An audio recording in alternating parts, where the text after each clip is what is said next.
एखाद्या व्यक्तीसोबत जर आपला आर्थिक व्यवहार झाला असेल, त्या आर्थिक व्यवहाराची रक्कम नगदी न देता त्याने आपल्याला चेक दिला असेल आणि तो चेक जर बँकेमध्ये बाउन्स झाला असेल, तर ती बाउन्स झालेली रक्कम, त्या चेकची रक्कम आपण त्या व्यक्तीकडून कशा प्रकारे वसूल करायची याची संपूर्ण लीगल माहिती आज आपण या व्हिडिओमध्ये पाहणार आहोत. तर हा व्हिडिओ शेवटपर्यंत बघा.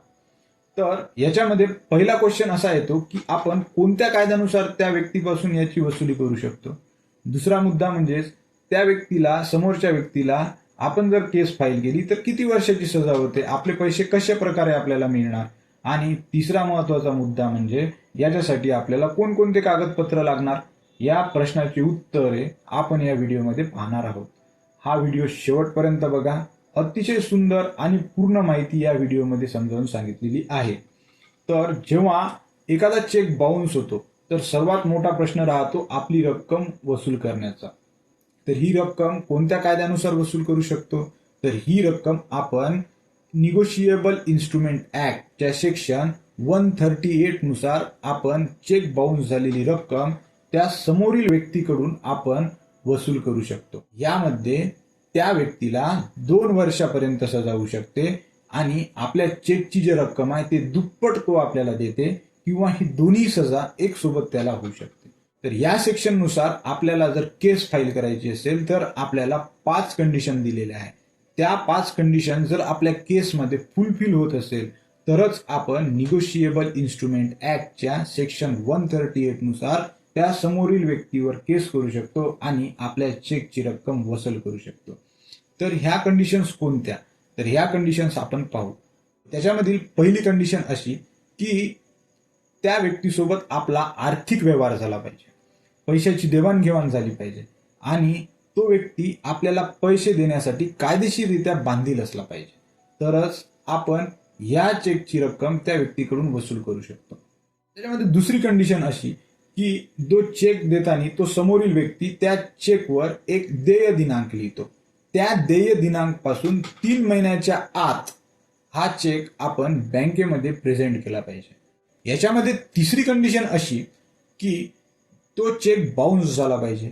बाउन्स होता वेळीस त्याची जे कारणे आहेत ती कारणे जशी इनसफिशियंट फंड, किंवा आपल्या चेकची पेमेंट बंद केलेली असली पाहिजे, किंवा ते अकाउंटच बंद केलेलं असलं पाहिजे. ज्या तारखेला चेक बाउन्स झाला, ज्या तारखेला आपल्याला बँकेने सुचवलं की हा तुमचा चेक बाउन्स झाला, त्या तारखेपासून 30 दिवसाच्या आत आपण त्या व्यक्तीला पैसे मागण्याची नोटीस पाठवली पाहिजे.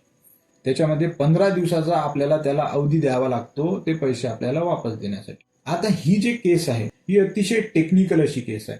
यामध्ये टाइम लिमिट सेट आहे.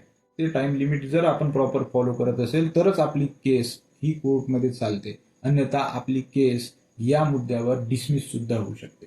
त्याच्यामधील जसे टाइम लिमिट्स आहेत की जो देय दिनांक आहे त्याच्या देय दिनांकच्या 3 महिन्याच्या आत तो चेक आपण बँकेमध्ये प्रेझेंट केला पाहिजे. ही झाली पहिली टाइम लिमिट. दुसरी टाइम लिमिट अशी आहे की जो चेक बाउन्स झाला त्याच्या 30 दिवसाच्या आत आपण त्याला लीगल नोटीस पाठवली पाहिजे. त्याच्यानंतर त्या लीगल नोटीसमध्ये आपण त्याला 15 दिवसाचा अवधी दिला पाहिजे.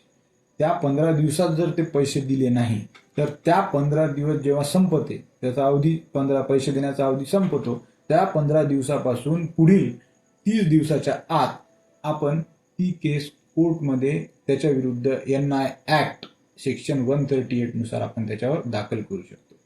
त्याच्यामध्ये पहिलं कागदपत्र महत्वाचं आहे तुमचा जो बाउन्स झालेला चेक. दुसरा, बँकेने जे तुम्हाला मेमो दिला जातो तो मेमो, त्याच्यावर कारणे राहते, इनसफिशियंट फंड, अकाउंट क्लोज, तो वाला मेमो. त्याच्यानंतर तुमचा जो आर्थिक व्यवहार झाला असेल त्या संबंधित कागदपत्र त्या केसमध्ये तुम्हाला लावावे लागते. आता याचं ज्युरिडिक्शन. आता याचं ज्युरिडिक्शन कुठे आहे, तर ज्युरिडिक्शन जे आहे, जे पेई राहतो, जो अकाउंट होल्डर राहतो, त्याच्या जिथे आपला चेक बाउन्स होतो तेच आपलं ज्युरिडिक्शन. आपण तिथे केस फाईल करू शकतो. अतिशय टेक्निकल ही केस आहे. त्याच्यामुळे प्रत्येक पाऊल हे आपल्याला काळजीपूर्वक घ्यावं लागते. त्याच्यानुसारच ही केस आपण दाखल करू शकतो, अन्यथा ही केस आपली डिसमिस होते आणि आपल्याला जी दाद मिळणार ती मिळणार नाही. तर ही झाली या केसबद्दल संपूर्ण माहिती. तुम्हाला काही शंका असेल तर कॉमेंट्समध्ये विचारा. माहिती जर तुम्हाला आवडली असेल तर या व्हिडिओला लाईक करा आणि चॅनलला सबस्क्राईब करा. भेटू पुढच्या व्हिडिओमध्ये. तोपर्यंत नमस्कार.